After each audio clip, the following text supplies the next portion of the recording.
Alright, here's the demonstration of the 4 DualPole Sr motor. We'll go over the details here.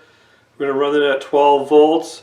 This is the input battery, and you can see the negative terminal here, which goes to the MOSFETs, and that is the source terminals. And then on the other side of the input, the positive terminal is connected to the negative charging battery. And you can see this comes around and connects here. Now normally you would have wires connecting to these, this one, and this one, but I managed to connect the batteries directly. You always want to have the charging positive terminal as a thick wire and close as possible. I wouldn't make it this close, but I just wanted to put everything together here. So you have really 3 terminals from the motor because the 4th one is shared. Positive input charging negative together. Now we want to connect them together at this point usually. Okay, so that's important. Right now I'm not doing that because the battery polarity is in the... If the battery terminals were over here, I could do that. Anyway, we're going to have another battery here just to run the Arduino, the gate driver, and the gates of the MOSFETs.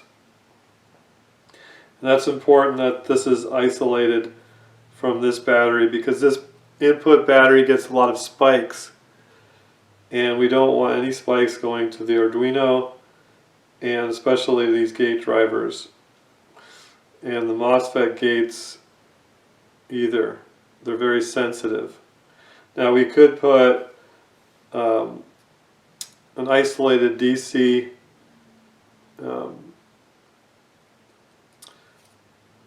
source from here to here instead of having this as a separate battery, but this doesn't draw very much energy at all.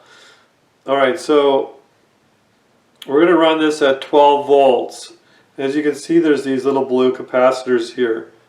Now I'm going to provide these bigger capacitors. Let me go get them.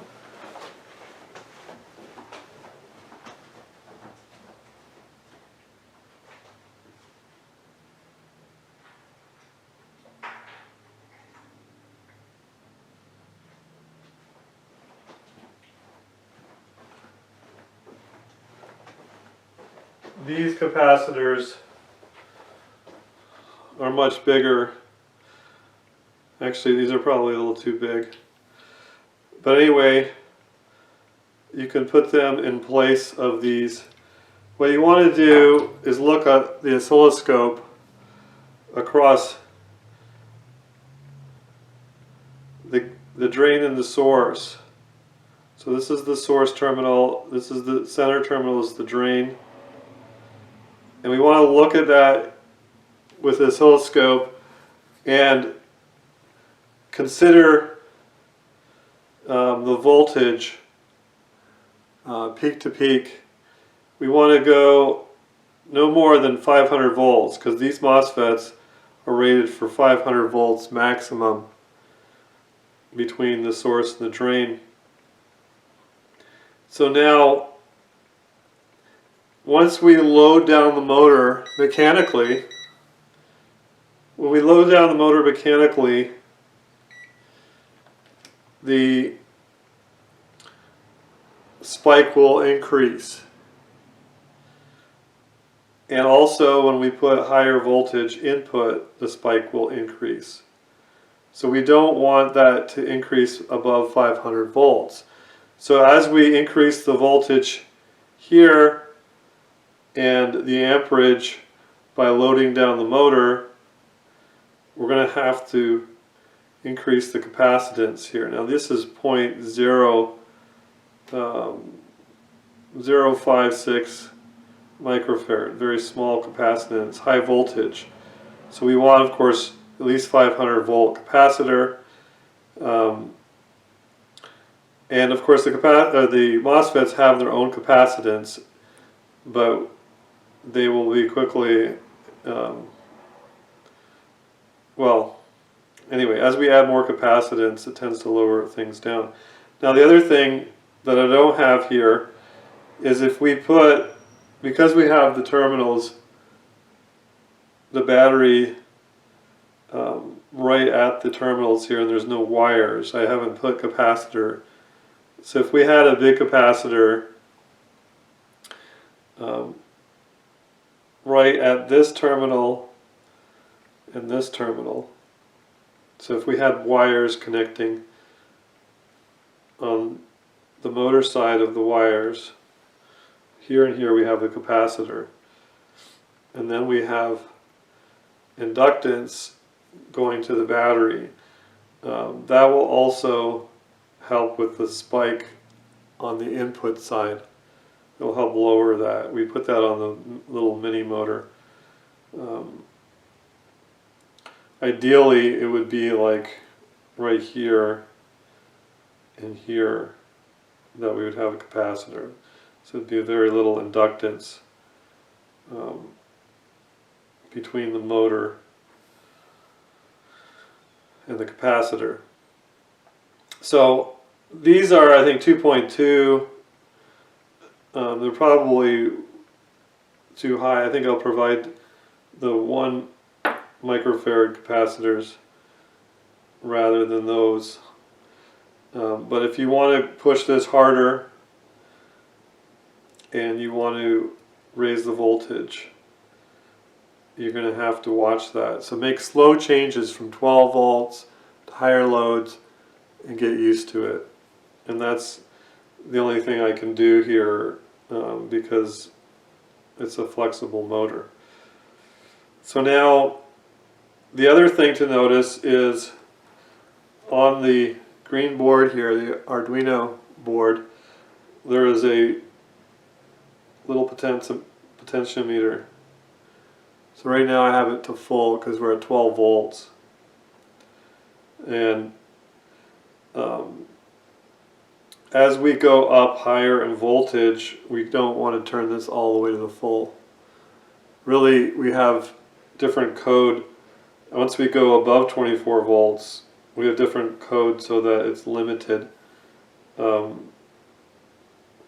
Instead of having to not turn this up full at 36 volts or 48 volts, the code cuts it short. So what this pot does is it limits the on time. So it shortens the on time as we turn it to the left, counterclockwise. As we turn it clockwise, that's full on time right now. So the on time gets larger according to the voltage. So as the voltage increases, the field becomes bigger in the coils.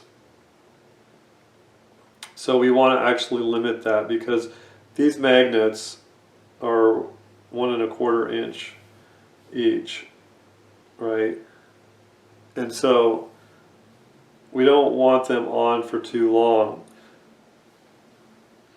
So I mean, we've taken these up to really high voltages, and we've had the on time just for a very short slice. So if you want to go up to 36, 48 volts, you're going to have to consider that, because if you turn this up too high, you're going to run into problems, and you could probably blow out the circuit or the MOSFETs, because you'll have them overlapping each other. So the magnet will be pushing the oncoming magnet back and forth, and you don't want that. Now the second thing to consider is these are two different Hall sensors. This one is the startup Hall sensor, and you'll notice when we start it, that it will have a certain RPM, and then all of a sudden it will click over and it will run off of this one. So you can adjust these. Right now I just set them basically and they work fine. And you can see that the startup, so if this is top dead center, you can see the startup is quite a bit before top dead center or after. Yeah, so if we do this, we're going to spin this clockwise. Well, it's before right now, sorry. So anyway, this is not halfway, but you can see the halfway point would be right about here. So you can adjust this, but you can see as we get up to speed, we're going to position this more towards top dead center. Now, it all depends on the RPM, and that's why we have to have these two separate ones. Because if this was just the only one, it would have a hard time starting. You'd have to really crank this thing to get it going. So what happens is you have to consider what kind of load you're running.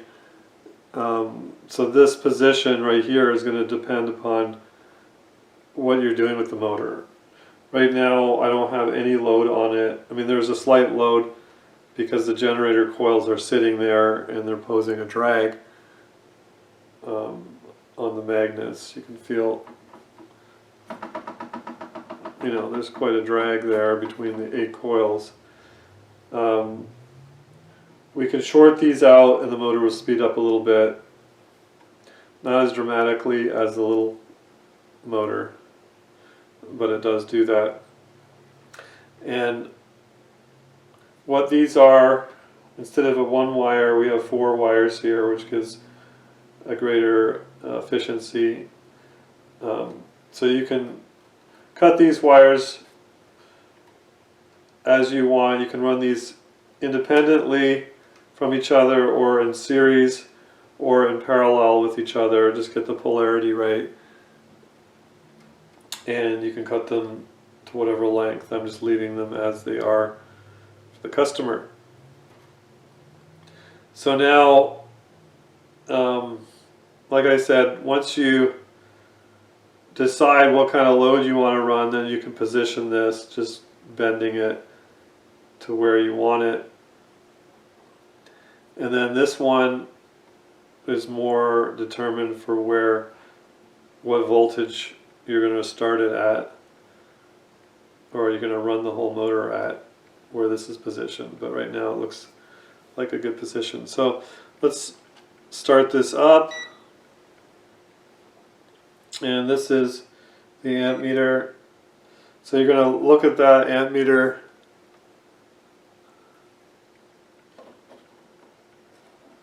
See if I can make sure that is seen. Alright, so this is the charging battery. And you're going to hear it click.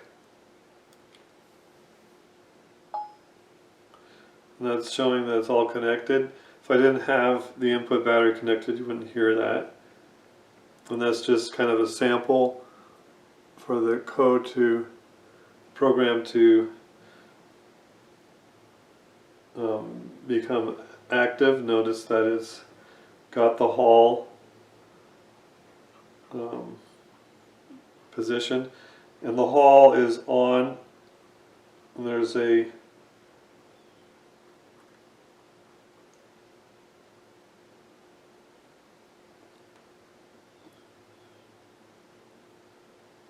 actually it's not on, so it's just out of range of the Hall. As soon as I move it forward, it's going to activate. So let's give it a spin. You can see the amperage, and then you're going to, so then it kicks on, Goes up to speed.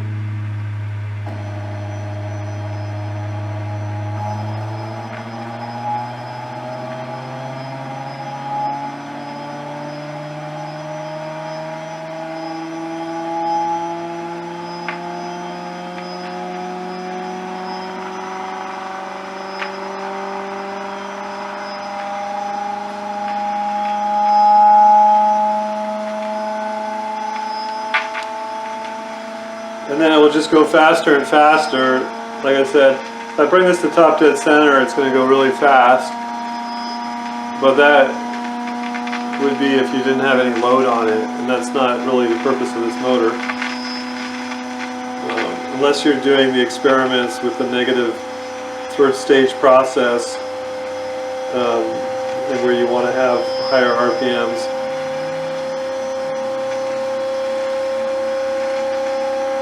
So now we can disconnect the Arduino, which turns it off.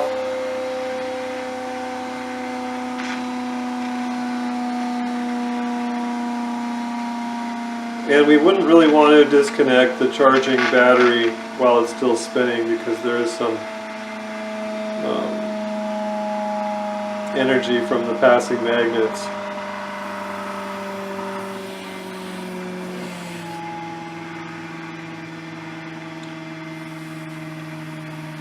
Anyway, you can see that it's charged the battery up somewhat. Now we'll come back down a bit, but it's definitely some charge. These MOSFETs are 2500 watt devices, and there is the water cooling as part of the heat sink here, which you would connect the tubing to this big heat sink block. So there's a water cooler pump and reservoir, and then a little fan and radiator on the fan, or fan on the radiator, and you can circulate the water if you can really push this. But what we're doing right here is not going to change the temperature or require any cooling, because if you have we were running at starting around 25 amps and then only going down to about 8 amps once it got up to speed. You know, dividing 8 amps by 4 is only 2 amps. It's not going to be warming up these MOSFETs at all. So that is the basic overview. The pump, the pump and the little fan will also be 12 volts, and they can be connected to the, as long as it's 12 volts, they could be connected to the input battery directly instead of this battery. And that should be it.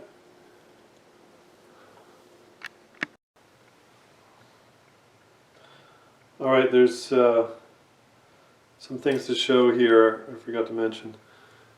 So this is a little jumper, and that can be used between pins 4 and 5 here. There's 4 pins here and the center 2 pins. If you want to have the battery swapping circuit, you have to add the circuit. These 2 outer pins will be turned on alternately every hour when you activate it with this jumper. By putting these 2 pins together, the center pins, this one will come on for an hour. At the end of the hour, it will turn the motor off for a split second, and then it will disconnect, turn the motor off, first disconnect, then it will turn this pin on, and then it will reconnect the motor. That way you're not switching under load. But you have to have this drive a MOSFET or a transistor, and then your latching contactors, which are not provided with the kit. So this is something you have to do on your own. I don't have the relays big enough, the latching contactors for this, as I do with the smaller kit. So I'm going to put this together, and these are going to be the capacitors that are the 1 microfarad, I believe, if you want to use them in place of these, if you go with higher load and higher input. All right, thank you. One more thing I forgot to mention. This is a thermo switch here, and I'm just going to put it on top of this MOSFET right now. You can glue it on or whatever. And then this is normally closed, and when it gets to 70 degrees Celsius, it will open up, or sorry, yeah, Celsius, it will open up. So you could put that in series with one of these wires if you want, and that would turn off the power if that got too hot.